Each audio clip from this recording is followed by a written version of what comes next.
Welcome to the Dan Casper Show podcast, your chance to catch the full show anytime, anywhere. If you missed it live on the radio, no worries. We've got you covered with all the sports talk, opinions, interviews, and conversations from the show. From the Packers to the Brewers to the biggest stories in sports and around Wisconsin, it's all right here. This is the Dan Casper Show podcast.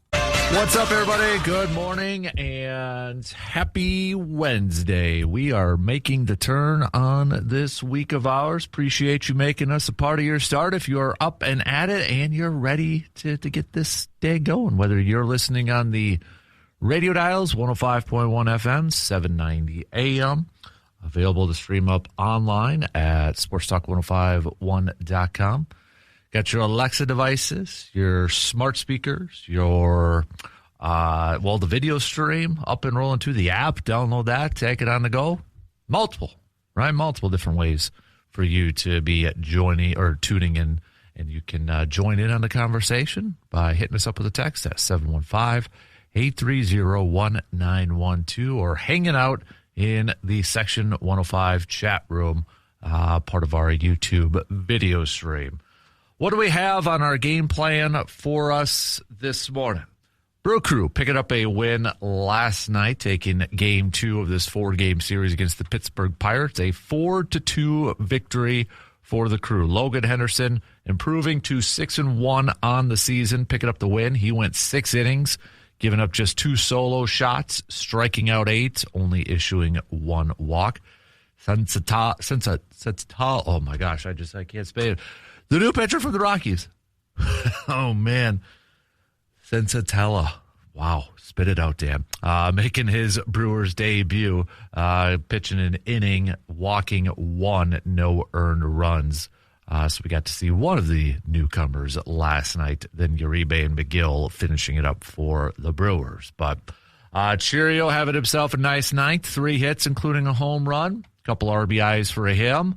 Christian Yelich originally was dropped down to 7th in the batting lineup yesterday, but the Brewers scratched Jake Bauers due to some, ab discomfort. So Yelich ended up batting 5th and still went hitless with the strikeout, even getting some spattering of boos from the Brewers fans.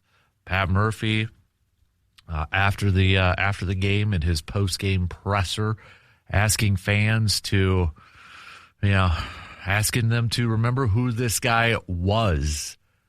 That last word, was. But he said, quote, he doesn't need my protection. He doesn't need me to speak up for him. He needs encouragement. So I'm asking the fans to remember who this guy was. So we'll talk about the win. Brewers, the first team to 70 wins on the season, because the Cubs picked up another win against the Dodgers last night at Tarek Skubel's debut for the Dodgers. So, but Brewers first to 70, the fastest in franchise history to hit that 70-win mark. They just need 28 more wins to set a franchise record. So, but they got bigger fish to fry at this point. Other news from yesterday for the Brewers too. Brandon Sproats sent down to a AAA. So kind of knew that a move was coming when you heard Sproats and Murphy talk the other night. And, yep, he gets sent down to AAA. But, well, I still feel we're probably going to see Sproats again at some point this regular season. Or maybe not. Maybe they're just like, you know what? No pressure. Work on your stuff. Maybe focus a little bit on next year. But injuries can change that thought process too. Game 3 tonight. Kyle Harrison making his comeback for the Brew Crew. All right, starting to get a little bit more healthy now in this rotation for the Crew. So Kyle Harrison will get to start. And the Brewers, well, they're going up against Paul Skeens. So Brew Crew going up against Paul Skeens tonight. So we'll recap last night's game in a little bit more detail and preview the upcoming game starting, upcoming game for tonight as well in the first hour here. Coming up a little bit later on, 9:30, Packers insider, good friend of the program, Rob Domofsky from ESPN is going to be joining us It's been 1 week into training camp so far, so we'll get the insider's look on what he's noticed, what he's witnessed, and his analysis and thoughts on training camp from the first week. Matt LaFleur singing some high praises, very high praises so far for one, Brandon Cisse, the rookie second-round pick. Maybe he can open up the season as a starter. So maybe some first-week overreactions for the Green Bay Packers. So we'll talk some green and gold, some Packers football this morning. The Express, a little bit more local. They did fall to Duluth last night. But, hey, 4 games left of this regular season, and they're all at Carson Park. Tonight against Duluth, tomorrow against Duluth for our final Tailgate Thursday game, and then wrapping up the regular season against Waterloo Friday and Saturday. Then we're on to the playoffs, baby. So, but we got that in action. It is Wednesday, which means it's a what-if Wednesday. Give me your what-ifs. Give me some good what-ifs, okay? Let's have some fun with this. And then, what are we doing here Wednesday? What's the sports story? What's the sports narrative that's out there that you're just like, what are we doing here? What's going on? So, this is interesting here. The National League. I guess I didn't notice this because with the Braves winning 6 in a row and the Dodgers on a 5-game losing streak, things are getting really tight at the top of the National League here. Brewers are the top team with 70 wins. Dodgers 69 and 45. Atlanta 68 and 45. Division leaders all within 2 games of each other. And then you look at the Cubbies; they ain't going away. They're 65 and 49. Philly riding a 4-game winning streak, 61-53. That National League is going to be a fun race to the finish line, isn't it? So, and whatever else you want to talk about this morning. If you got a topic, got a question, we're an open book. Send it on over. We like it. We'll hit it up. So let's get things going here this morning, though. Coming up on the leadoff, we'll talk some Brewers. Lots to digest from yesterday and last night. Another good, solid performance from Logan Henderson. Brandon Sproat down to AAA. Christian Yelich issues continue. Kyle Harrison making his comeback tonight. Let's break it all down and talk about it coming up after these quick words. When you're looking for your next vehicle, choose a dealership that knows and cares about the community it serves. Toyson Ford in Chippewa Falls is proud to be locally owned and operated, providing hometown service and a better buying experience for drivers throughout the Chippewa Valley. Whether you're looking for a new Ford, a quality pre-owned vehicle, or trusted service for the vehicle that you already own, the team at Toyson Ford is here to help. Experience the difference of shopping local. Toyson Ford in Chippewa Falls, your hometown Ford dealer.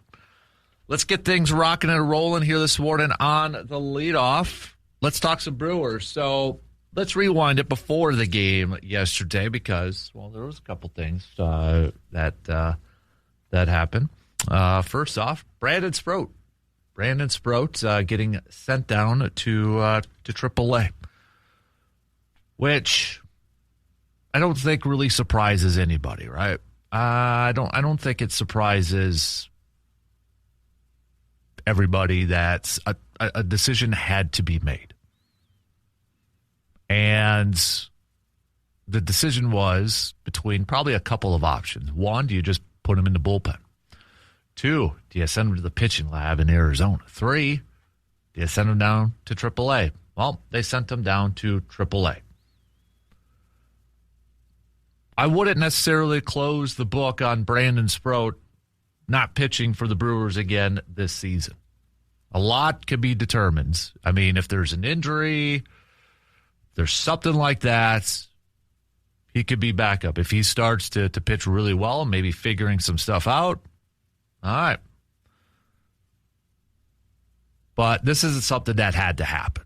It was clearly evident that Brandon Sproat, the consistency, he's still young, and I think we have seen a ton of talent from him. We've seen it in spurts. It's just he is the biggest hurdle now is he's got to figure out how to be a consistent Major League Baseball pitcher. And I think this is probably good for him because you don't want to continue to throw him out there and maybe just get in that guy's head. And then he starts to just mentally start to really press, and it makes it worse and worse and worse. I mean, and I know Pat Murphy mentioned it the other day. He used the Corbin Burns example. 2019, Corbin Burns started off the season. It was not great. Ended up just going to AAA and it continued to get worse and worse and worse. And then bounced back in 2021. Ends up winning a Cy Young, a couple years later. So don't close the door. Don't close the book on Brandon Sproat being a solid pitcher. The tools are there. The physical tools are there. Just needs a little bit more seasoning, needs a little bit more experience. And the fact that Kyle Harrison's now coming up, you made a couple moves to bolster your bullpen, you made the addition of May, it makes sense. Also before the game yesterday, Christian Yelich was originally slotted in the 7th spot in the lineup. But with Jake Bauers being scratched due to some ab discomfort, he ended up moving back to 5th. Now, before the game, before that change to the order, Pat Murphy talked to the media, and he said that he made the decision without anybody's permission. But he did discuss the proposed change with Yelich.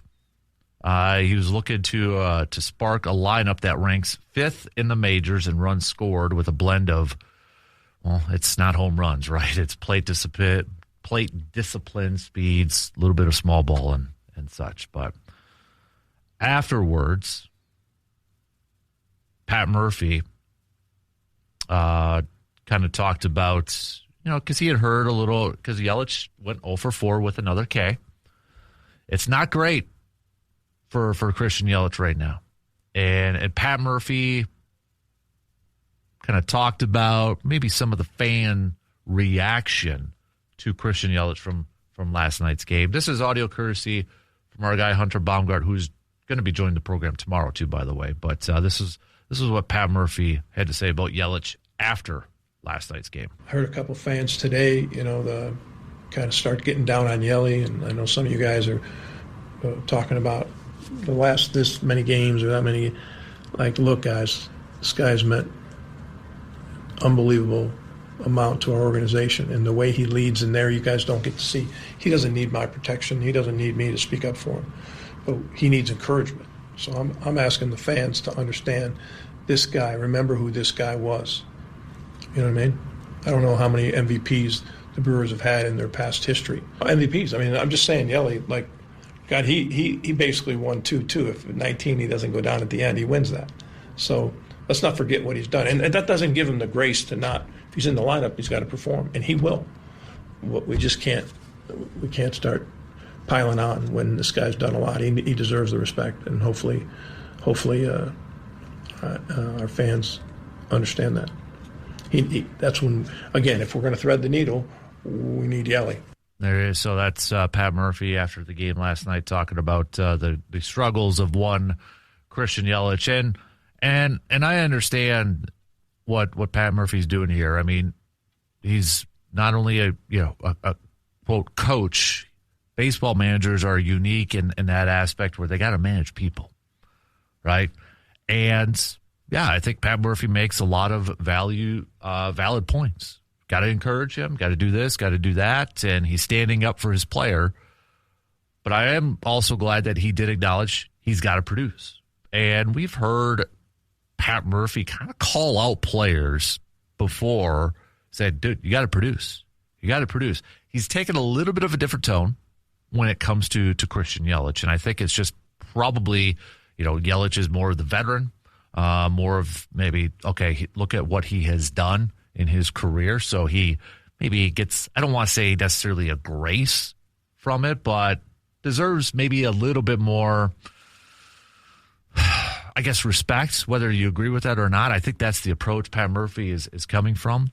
But so I understand what Murphy's doing, and I respect the heck out of it. But when it comes down to the brass tacks of everything, Christian Yelich needs to be better.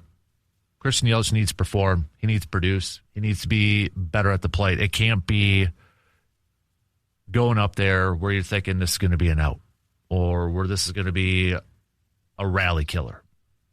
Yeli needs to find that confidence again. He needs to put together a game where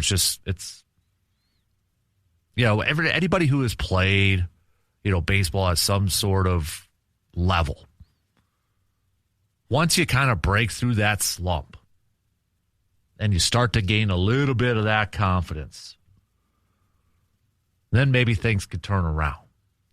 That's why I don't envision Yeli sitting down for a long extended amount of time, like being benched. I don't see Pat Murphy doing that. And I know that's going to be a debate amongst fans.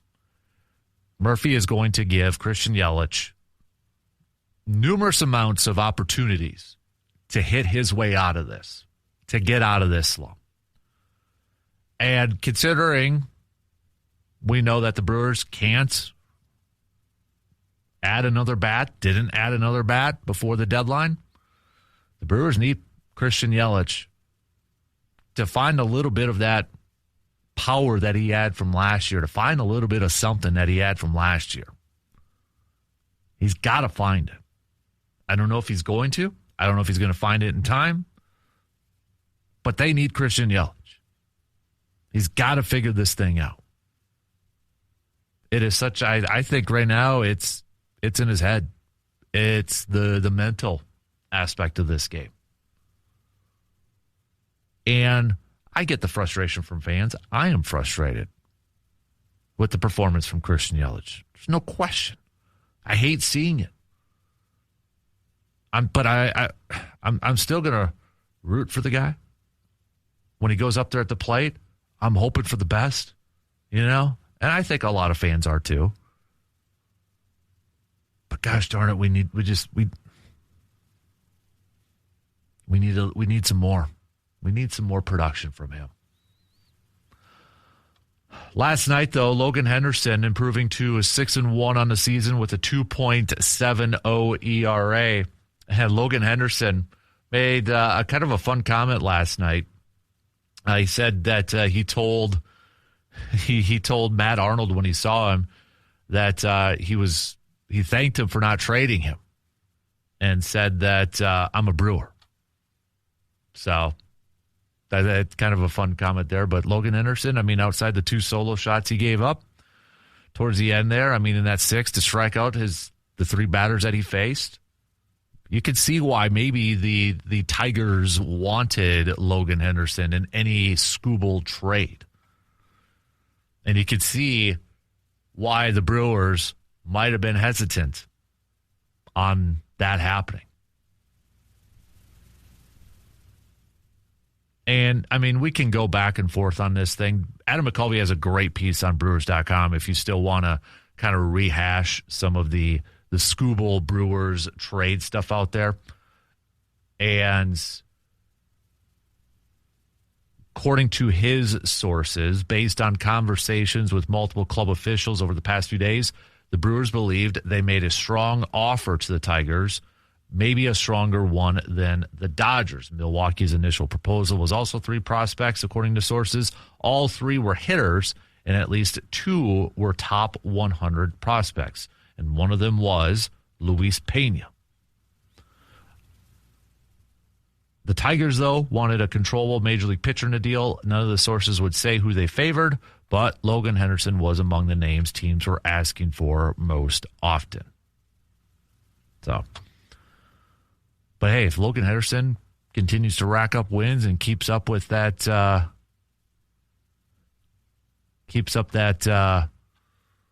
sub-3 ERA, maybe it'll be a good move in the long term too, or in the immediate term too. Easily top 3 starter on this staff. No question.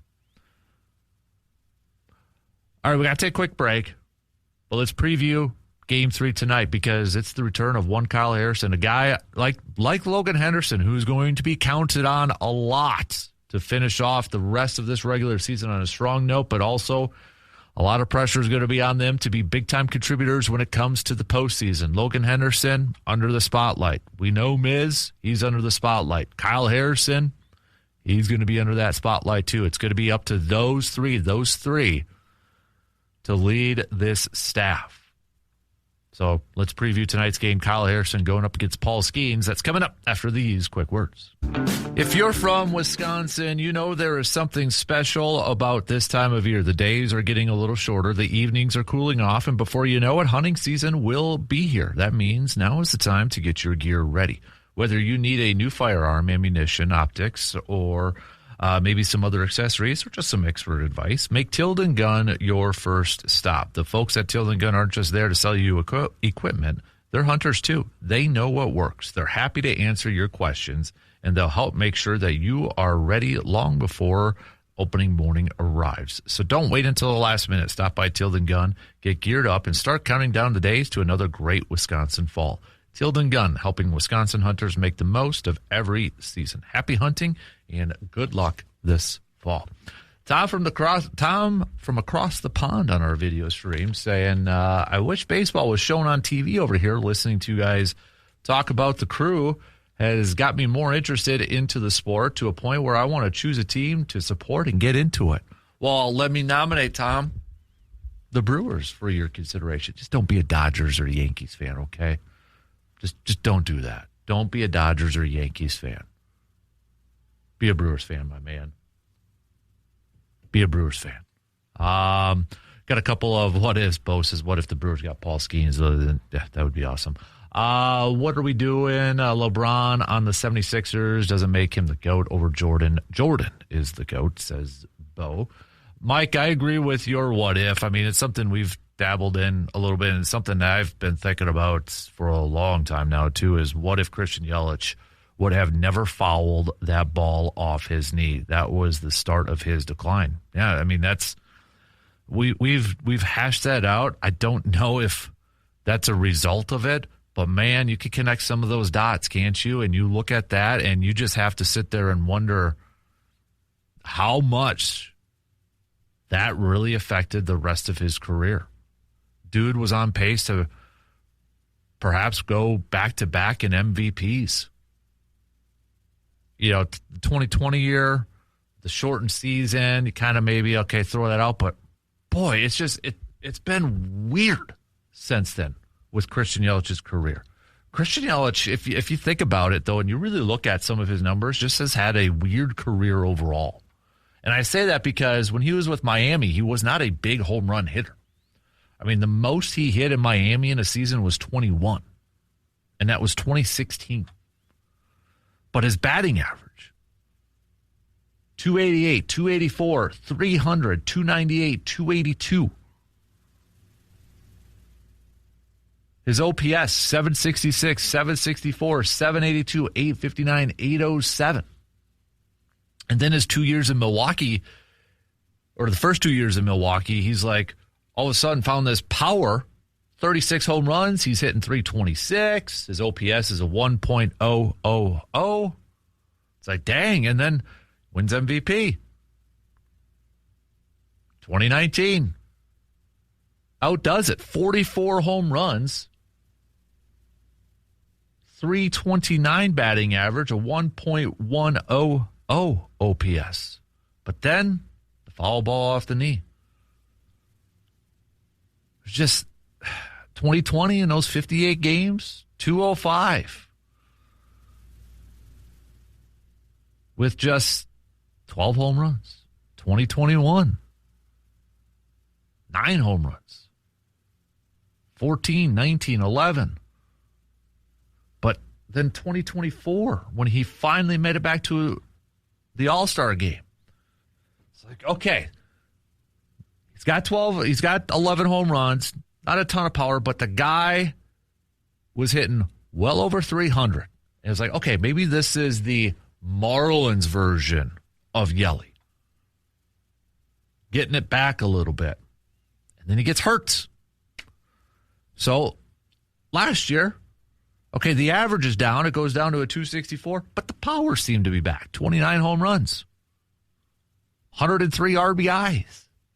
And now we're back to like the 2021 talk of Christian Yelich.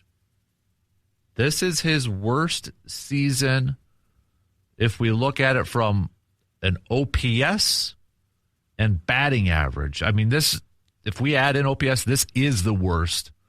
Batting average, 2020 he was 205. At least his OPS was a 786. I mean, his OPS right now is 99 points less than that, for crying out loud.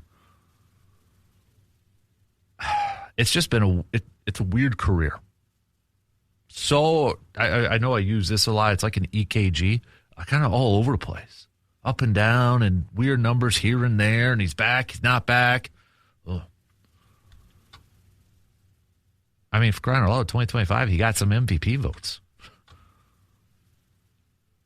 I don't know what's it is. You have to wonder, right, Mike? You have to wonder, what if? What if he doesn't foul that ball off his knee? Is it different? Is his career different? Man, it's hard to think not. All right, tonight's game, you got a couple of fireballers up there going for both the Pirates and the Brew Crew.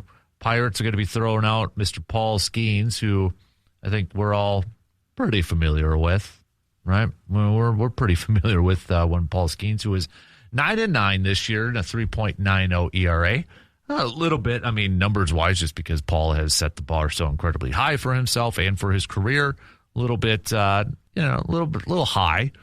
But when we look at the lineup that the Brewers have, hey, one guy that has had really good success against Paul Skeens, Christian Yelich, 12 career at-bats, 417 average, a 962 OPS. Jackson Cheerios had solid numbers against him, just 7 at-bats, 286 and an 804. But, heck, Ortiz in 6 career at-bats is 333. But Terang, 15 career at-bats, does have a home run, just 133 and a 466 OPS. Contreras, 11 career at-bats, 091 and a 273 OPS. So, Yeli, easily the best numbers against Paul Skeens. Maybe tonight's could be the starts of the comeback. But looking on the flip side here, there's some hitters on this Pirates team that have a little bit of experience, but a game or 2 games for some people going up against Kyle Harrison. But, Harrison, last time we saw him was back on the 8th, July 8th. A loss against St. Louis, 4 innings, 3 earned runs, and a couple of strikeouts. And remember, there was some talk about a little fatigue and, nothing too concerned, but then he went on the injured list. So nearly a month since we last saw him. Can he pick up his 9th win and improve to 9-2 on the season? He's 8-2 right now with a 3.01 ERA. And, I mean, his May was just unbelievable. In 5 games, he was 4-0 with a .96 ERA. And then June, that one game against the Athletics, I think, really screws up his numbers here. Because in 5 games in June, he was 2-0, but a 4.62 ERA. But he gave up, of the 13 runs total that he gave up in 5 games in the month of June, 8 came in that game against the Athletics. And then his 2 games in July, you could kind of see maybe something wasn't quite right because he went just 2 2/3 against Arizona on the 3rd, gave up 3 earned runs, and then 4 innings against the Cardinals, 3 earned runs. So you look at that ERA and you're like, oh gosh, it's an 8.10. Well, 6 2/3, and he gave up 6 earned runs. But there's no doubt about it. There's a ton of pressure on Kyle Harrison. Like we were just saying for Logan Henderson. There's a ton of pressure on these 2 youngsters to be, they've been big-time contributors already this season. They have to continue to do that And if the Brewers get to the postseason, there's going to be a lot riding on the arms of Kyle Harrison and Logan Henderson. Because right now, if you were to pick your playoff rotation for the Brewers, it's pretty simple. It's Miz, it's Harrison, and Henderson. Miz got the experience last year. Harrison's been in the league for, I think, a little bit longer than a lot of us realize. And for me, I'm guilty of it too. I kind of forget. He pitched 24 games in 2024 for San Francisco, 7 games in 2023, 11 total games last year between San Francisco and Boston. So he's got experience, but to be a top 3 arm, a top 3 starting pitcher for the best team in Major League Baseball record-wise, that's a lot of pressure riding on you. And there's going to be a lot of eyeballs, hope placed on him when it gets to that postseason. And not trying to look too far ahead, but let's be real here. Whether it's Dodgers or I'll throw the Cubs in there too, because the Cubs offense is pretty darn good. Can those three shut down if they get into a playoff series with either the Dodgers or the Cubs? Can those 3 starters shut down those offensive lineups? That's going to be the biggest question. So there's a ton of pressure on Henderson and Harrison going forward. So hopefully tonight when we see Harrison, I know he looks sharp in his rehab start with the Timber Rattlers. Hopefully we can kind of get back to the May version, if you will, of Kyle Harrison. That guy where, like, man, this might be an all-star.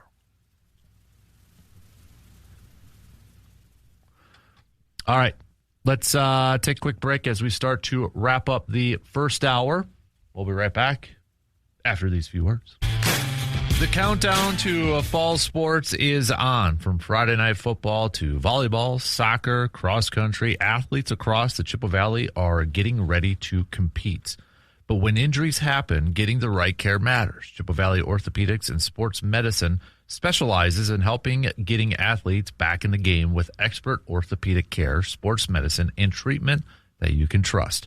Whether you're a weekend warrior or a high school athlete chasing your goals, their team is here to keep you moving. Chippewa Valley Orthopedics and Sports Medicine, your partner in staying active, healthy, and ready for the season ahead. We've got about 10 minutes left, a little less than 10 minutes left to the top of the hour. So continue to send me your What If Wednesdays. What if this were to happen? What if that happened? Also, what are we doing here Wednesday? Okay, give me what's the sports narrative, the story saying, what are we doing here? I got one here too. I got a couple actually this morning, but I just saw this one pop up on social media. Akron football, okay? I mean, we're talking D1, right? They are offering, they're doing a contest for season ticket holders where one lucky fan will be able to script the opening drive in their home opener. Not a play, but the opening drive. Now, I'll be honest, I don't know the full-on details here. Okay, so the selected fan will work directly with Zips football head coach Joe Moorhead to help design the plays that open the game. A first-of-its-kind experience for the Akron program. I got to imagine the coaches have to hate this. Can you imagine you're the offensive coordinator, you're the play caller, and you're told that, hey, we're going to let the fan work with you, or you got to work with a fan to come up with the opening drive? I mean, from a fan perspective, that's cool. But the coach's got to be sitting there and saying to himself, what are we doing here? What are we doing here? So, all right, you get to script the opening drive.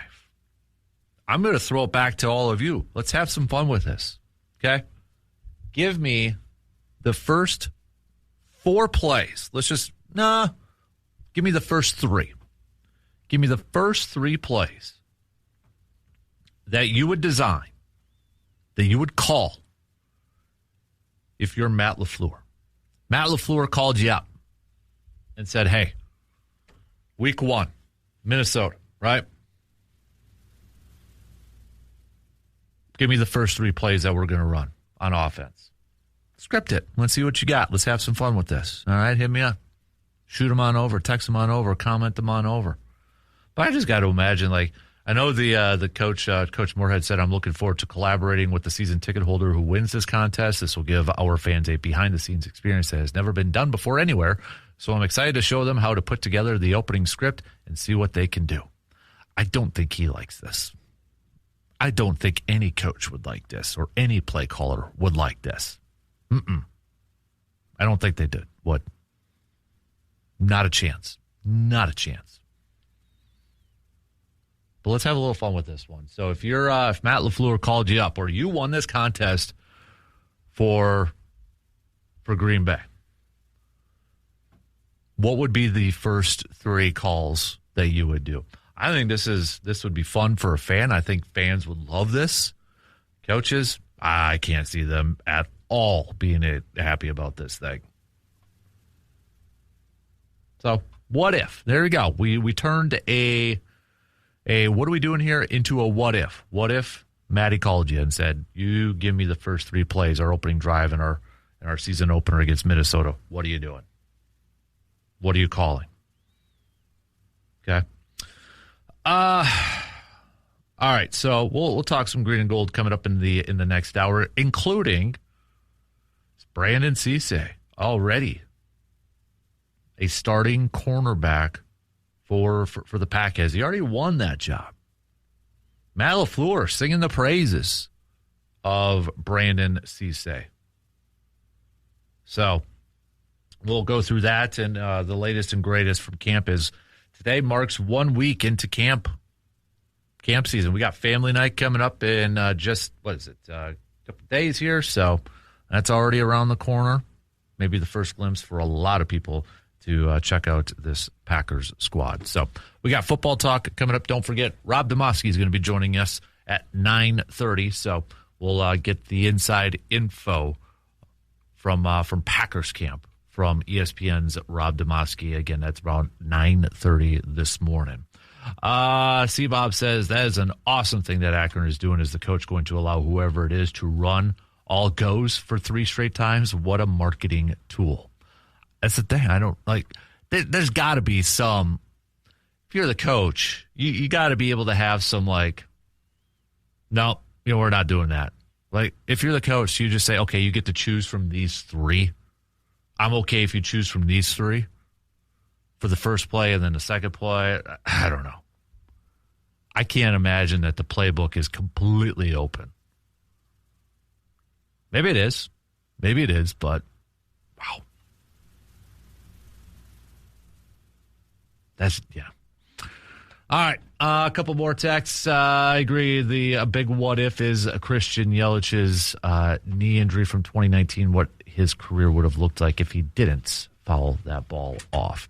We'll get back to some more of those coming up. We got to finish up with Morgs. Good morning, Morgan. Hey, Casper. How would you say you're plugging along through the week so far? Give it a rating, a Yelp review on stars, 1 to 5 stars on this week. 1 to 5? 1 to 5. We'll go 3.5. Okay, that's not a terrible week. You're above the halfway mark. No. So it's Wednesday wild card. You get to pick a number between 1 and 50, and we'll ask you the questions correlated with that number. I'm going to spin the wheel. 42. 42. What would you choose to be famous for?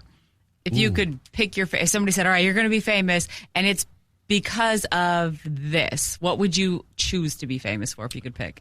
Like a Ken Burns, like a documentary NFL history type of person. NFL specific. Mm-hmm. Okay. Yeah, yep. Ken Burns is the jam when it comes to documentaries. Yep. Kind of weird, I know, but still. No, quick fun fact. Do you know where Ken Burns is from? No. Where? Out east. They don't have a lot of claims to fame. It's the only reason I happen to know this. Rhode Island? New Hampshire. Oh, okay. Yeah. Rando, right? Yeah. Yeah. Why do you know that? I don't know. Trust me, it gets me nowhere in life. If you could only work 2 hours a day, what would you focus on? If I can only work 2 hours a day? You get 2 hours a day. That's it. What would you put your work focus into? Like for what I currently have or just like for a job for 2 hours? Let's like just say any this job to isolate it. Probably just do this for 2 hours. Just sit and talk sports? Yeah. Rough gig. Yeah. Uh-huh. So if you had to pivot in your career today, somebody dragged you out by the ear, what would you do instead of this? College professor. Of? Sports history. Yeah. History. So basically do the same thing in front of a classroom. History aspect of it. So. Okay. We're going to talk famous friends. You get to pick a friend in each of these categories, okay? If you could pick your best friend, your best cartoon friend, who would you pick? Donatello. Not Michelangelo, the party dude? Nope. Why? You're past that? You don't want to party past anymore? that, yeah. You can't eat that many pizzas that late at night? No. Get a little indigestion, a little bit heartburn? Nope. What about your bestie sports figure? Probably either Don Hudson or Vince Lombardi. Okay, let's go basketball. Shaq. Let's go baseball. Derek Jeter. Why? No, Ken Griffey Jr. I'll go Jr. Okay. The swag. Oh, okay. You can learn a thing or two? Yeah, exactly. All right. What about golf? T-Dub. You could probably drive for him. He needs a drive.